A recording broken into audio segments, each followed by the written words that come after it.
नमस्कार दोस्तों, स्वागत है आपका हमारे चैनल बिहारी नॉनस्टॉप न्यूज में। बिहार की 10 प्रमुख बड़ी खबरें सबसे पहले देखने के लिए सब्सक्राइब करें हमारे चैनल को और वीडियो अगर अच्छी लगे तो एक लाइक अवश्य करें। तो खबरों को विस्तार से जानने से पहले एक नजर हेडलाइंस पर। बिहार माध्यमिक शिक्षक अभ्यर्थियों की काउंसलिंग का शेड्यूल जारी, 30,000 पदों पर होगी बहाली। डिप्टी सीएम के भाई की गुंडागर्दी पर बोले तेजस्वी यादव, नीतीश और मोदी जवाब दे। नीतीश कैबिनेट की बैठक खत्म, बिहार में 26 से 30 जुलाई तक चलेगा विधानसभा का मानसून सत्र। स्मार्ट सिटी बन गया डरावना सपना, रैंकिंग में लुढ़ककर 62वें स्थान पर पहुंचा पटना। बिहार के इन 22 जिलों के लिए ऑरेंज अलर्ट जारी, भारी बारिश और वज्रपात की चेतावनी, लोगों से घरों में रहने की अपील। लालू यादव की बिहार एंट्री को लेकर सुगबुगाहट तेज, इस महीने कभी भी पटना आ सकते हैं आरजेडी सुप्रीमो। वैक्सीनेशन अभियान आज से फिर पकड़ा रफ्तार, सभी पीएचसी में लग रही है वैक्सीन। पिछले 24 घंटे के दौरान पटना में 36 सहित बिहार में मिले 187 नए कोरोना मरीज। आंगनबाड़ी कार्यकर्ताओं की शैक्षणिक योग्यता बढ़ाएगी सरकार, सुनंदनी योजना से लेंगे डिग्री और डिप्लोमा, इसके सिर पर सजेगा ताज। बिहार में कांग्रेस अध्यक्ष पर फैसला जल्द, तारिक अनवर और राजेश राम रेस में सबसे आगे। इस वक्त की बड़ी खबर पटना से सामने आ रही है। राज्य के माध्यमिक और उच्च माध्यमिक शिक्षक अभ्यर्थियों के लिए यह अच्छी खबर। छठे चरण के शिक्षक नियोजन के तहत राज्य के माध्यमिक और उच्च माध्यमिक विद्यालयों में 30,020 पदों पर शिक्षकों की नियुक्ति को लेकर काउंसिलिंग का डेट जारी कर दिया गया है। शिक्षा विभाग की ओर से माध्यमिक और उच्च माध्यमिक शिक्षक अभ्यर्थियों की काउंसिलिंग का शेड्यूल जारी कर दिया गया है। छठे चरण के तहत होने वाली 30,020 माध्यमिक एवं उच्च माध्यमिक शिक्षकों की बहाली 15 अगस्त से पहले कर ली जाएगी। आपको बता दें कि पटना हाईकोर्ट के आदेश के आलोक में शिक्षा विभाग पूरी सतर्कता और सजगता के साथ शिक्षकों की नियुक्ति प्रक्रिया को पूरी करने में जुटा है। बीते 23 जून को शिक्षा विभाग की ओर से 94,000 प्रारंभिक शिक्षक अभ्यर्थियों की काउंसिलिंग का शेड्यूल जारी किया गया था। 5 जून से प्रारंभिक शिक्षक अभ्यर्थियों की काउंसिलिंग नियोजन इकाइयों में आरंभ हो जाएगी, की सारी तैयारियां हो चुकी है। इसी तरह माध्यमिक और उच्च माध्यमिक शिक्षक अभ्यर्थियों की काउंसिलिंग से संबंधित शेड्यूल भी जारी कर दिया गया है। इस फैसले ने शिक्षक अभ्यर्थियों को बड़ी राहत दी है।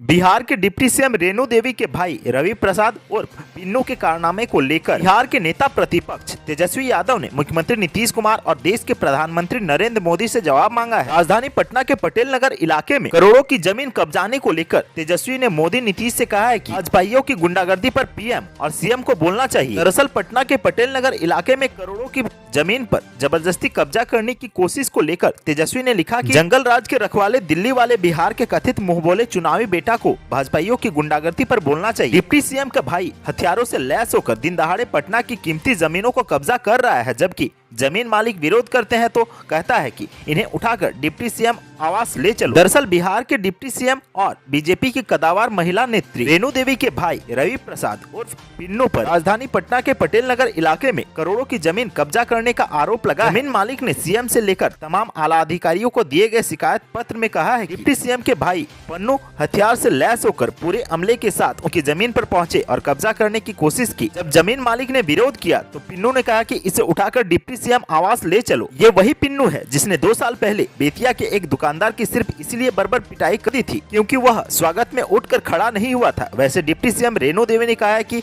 उन्होंने अपने भाई से काफी पहले संबंध तोड़ रखा है।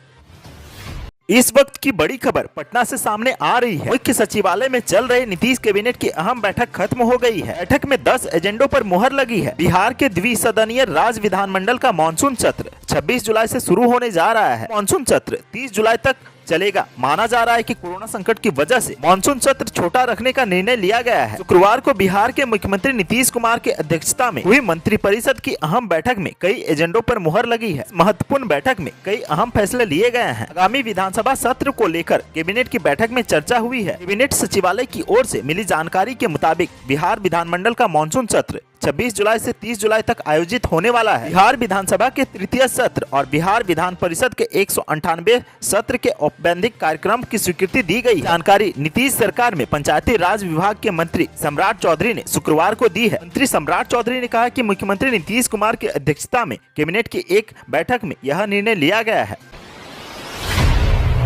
बीते कई सालों से पटना के लोग स्मार्ट सिटी का सपना देखते आ रहे हैं। शुरुआत में अच्छा लगने वाला यह सपना अब डरावना दिखने लगा है। पटना स्मार्ट सिटी की रैंकिंग में लगातार नीचे होता जा रहा है। स्मार्ट सिटी के लिस्ट में शामिल होने के बावजूद पटना में आज तक उम्मीद के मुताबिक काम नहीं हो पाया। इसकी 100 स्मार्ट सिटी के रैंकिंग में पटना एक बार फिर नीचे फिसलकर 62वें स्थान पर पहुंच गया है। साल की शुरुआत में पटना 38वें स्थान पर था, लेकिन स्मार्ट सिटी की योजनाओं का जमीन पर नहीं उतरना अब उसके पिछड़ने की वजह बन चुका है। पटना स्मार्ट सिटी लिमिटेड को 100 में से केवल 32.57 अंक मिले हैं। 5 अप्रैल को जारी रैंकिंग में पटना 29वें नंबर पर आ गया था, लेकिन 25 जून को जारी किए गए स्मार्ट सिटी अवार्ड के बाद आए रैंकिंग में पटना काफी पिछड़ चुका है। 5 अप्रैल को जारी रैंकिंग में भागलपुर 53, बिहारशरीफ 54 और मुजफ्फरपुर 81 स्थान पर था, लेकिन अब यह शहर भी काफी पिछड़ चुके हैं। बिहारशरीफ अब 70, भागलपुर 91 और मुजफ्फरपुर 99 नंबर पर है। इस रैंकिंग में पटना समेत बिहार के अन्य शहरों के अंदर आई गिरावट के पीछे एक सबसे बड़ी वजह समय पर परियोजनाओं का नहीं पूरा होना है। स्मार्ट सिटी के लिए योजनाओं की लंबी चौड़ी घोषणा तो कर दी गई, लेकिन जमीन पर अमल नहीं हो रहा है।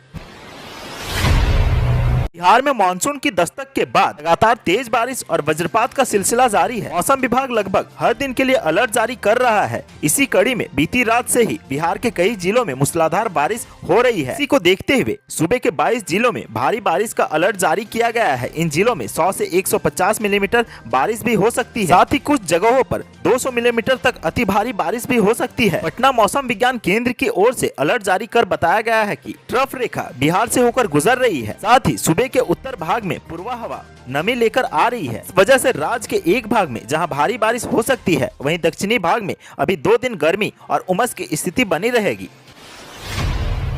राजद सुप्रीमो लालू प्रसाद इस महीने कभी भी पटना आ सकते हैं। वे स्वस्थ महसूस कर रहे हैं। हाल ही में उन्होंने एक वर्चुअल कार्यक्रम में पार्टी विधायकों एवं वरिष्ठ नेताओं से कहा भी था कि जैसे ही स्वस्थ होंगे आप लोगों के बीच पटना आऊंगा। ट्विटर पर राजद सुप्रीमो लालू प्रसाद बेहद आक्रामक हो चुके हैं। फिलहाल राजद का थिंक टैंक इस बात पर मंथन कर रहा है कि उनकी बिहार में एंट्री बेहद खास संदर्भ में होनी चाहिए। दरअसल पार्टी विशेष संदर्भ भी तलाश रही है। 5 जुलाई को पार्टी का सिल्वर जुबली स्थापना दिवस है, क्योंकि इस दौरान प्रदेश में कोविड प्रोटोकॉल का पालन किया जाना है। लिहाजा इस अवसर पर आने की संभावनाएं कम ही हैं। वर्चुअल मोड में ही कार्यक्रम संबोधित करेंगे। पार्टी के जानकारों का कहना है कि उनका भाषण विशेष होगा। अलबत्ता यह तय है कि कोविड संबंधित बंदी से हट जाने के बाद इसी माह में वह पटना कभी भी आ सकते हैं। राजद का सिल्वर जुबली स्थापना दिवस मनाने की तैयारियां जोरों पर है। इस दिन पार्टी के सभी कार्यालयों पर रोशनी की जाएगी। पार्टी ने अपने कार्यकर्ताओं से साफ कर दिया है कि कोरोना प्रोटोकॉल का पूरा ध्यान रखते हुए स्थापना दिवस मनाएं। राजधानी सहित प्रत्येक जिला मुख्यालय, हाईवे और मुख्य मार्गों पर लालू तेजस्वी वाले पोस्टरों से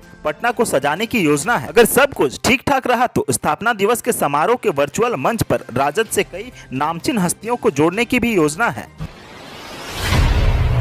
पटना में वैक्सीनेशन अभियान आज से फिर रफ्तार पकड़ेगा। जिले के ग्रामीण इलाकों में अभियान पिछले 27 जून से ही सुस्त था, लेकिन वैक्सीन की नई खेप आने के बाद एक बार फिर से यह तेज होगा। जिला प्रशासन से मिली सूचना के मुताबिक जिले के ग्रामीण इलाकों में सभी पीएचसी में आज से वैक्सीन लगाई जाएगी। पिछले कई दिनों से सिर्फ उन्हीं पीएचसी में वैक्सीन लग रही थी जहाँ इसकी डोज बची हुई थी। ऐसे पीएचसी भी चुनिंदा ही थे। ऐसे ग्रामीण इलाकों में वैक्सीन लगवाने के इच्छुक लोगों को लगातार कई दिनों से परेशानी हो रही। इससे पूर्व गुरुवार से ही शहरी क्षेत्र के सभी सेंटरों पर दोबारा से वैक्सीन लगने लगी है। सेंटरों में से कई पर 4 दिनों तक वैक्सीनेशन बंद रहा था। शुक्रवार को भी शहरी क्षेत्र के सभी सेंटरों पर वैक्सीन लगवाई जा रही थी। इसके साथ ही शहरी क्षेत्र के विभिन्न वार्डों में 40 टीका एक्सप्रेस चलेंगी। इनके द्वारा भी टीकाकरण होगा। साथ ही साथ hotel Pataliputra Ashok, Pataliputra sports complex और गवर्नमेंट पॉलिटेक्निक पाटलिपुत्र में 24 घंटे वैक्सीनेशन होगा।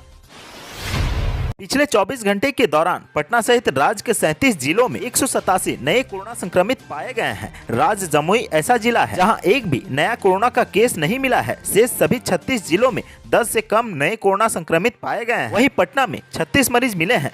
जिन जिलों में नए कोरोना संक्रमित मिले हैं उनमें अररिया में 5, अरवल में 1, औरंगाबाद व बांका में 2, बेगूसराय में 6, भागलपुर में 4, भोजपुर में 5, बक्सर में 1, दरभंगा व पूर्वी चंपारण में 8 नए संक्रमित पाए गए हैं। गया में 3, गोपालगंज में 7, जहानाबाद में 3, कैमूर में 1, कटिहार में 4, खगड़िया में 5, किशनगंज में 2, लखीसराय में 4, मधेपुरा में 7, मधुबनी में 6, मुंगेर में 3, मुजफ्फरपुर व नालंदा में 2, नवादा में 3, पूर्णिया में 5, रोहतास में 4, सहरसा में 9, समस्तीपुर में 6 और सारण में 10 नए संक्रमित पाए गए हैं। राज्य में पिछले 24 घंटों के दौरान कुल 1,28,186 सैंपलों की जांच की गई। अब राज्य में 1775 एक्टिव केस रह गए हैं। कोरोना का रिकवरी रेट 98.43% हो गया है। इधर इस दौरान 4 लोगों की मौत हुई है और 224 कोरोना संक्रमित ठीक भी हुए हैं।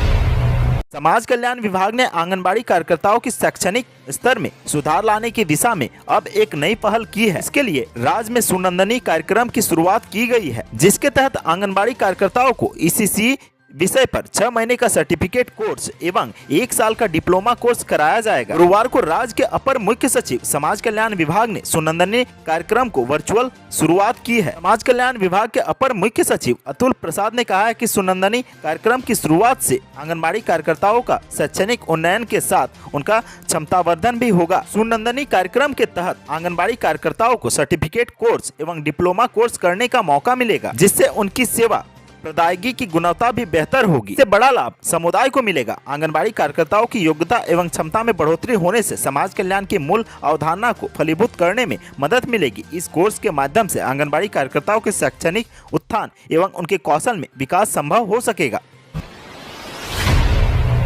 बिहार में विधानसभा चुनाव परिणाम के बाद से ही प्रदेश अध्यक्ष को लेकर अटकलें शुरू है। वहीं अब माना जा रहा है कि जुलाई में कांग्रेस पार्टी अध्यक्ष के नाम का ऐलान कर देगी। अध्यक्ष के नाम पर पटना से लेकर राजधानी दिल्ली तक हलचल तेज है। पिछले दिनों प्रभारी भक्त चरणदास पटना से फाइनल रिपोर्ट लेकर दिल्ली गए थे। राजनीतिक गलियारों में चल रही चर्चा के मुताबिक कांग्रेस पार्टी राज्य में ऐसे अध्यक्ष को ढूंढ रही है जिनकी पकड़ सभी विधायकों पर हो, क्योंकि राज्य में कई बार कांग्रेस विधायकों के टूटने की खबर आ चुकी है। पार्टी की कोशिश है कि अपने विधायकों को बचाकर रखा जाए और नीतीश सरकार का सदन से लेकर सड़क तक का विरोध किया जाए। सूत्रों के मुताबिक केरल कांग्रेस के प्रभारी और राष्ट्रीय महासचिव तारिक अनवर प्रदेश अध्यक्ष बनने की रेस में सबसे आगे हैं। बताया जा रहा है कि अनवर कांग्रेस में समीकरण फिक्स कर रहे हैं। बताया जा रहा है कि ओवैसी के डेंट को रोकने के लिए कांग्रेस पार्टी तारिक अनवर को राष्ट्रीय अध्यक्ष बना सकती है। वहीं दूसरी ओर कदावर नेता राजेश राम भी अध्यक्ष की दावेदारी वाले नेता में सबसे आगे हैं। तो आज की सुर्खियों में बस इतना ही। बिहार से जुड़ी खबरों के लिए सब्सक्राइब करें हमारे चैनल को और साथ ही साथ अपने दोस्तों और रिश्तेदारों में शेयर करना ना भूलें। धन्यवाद।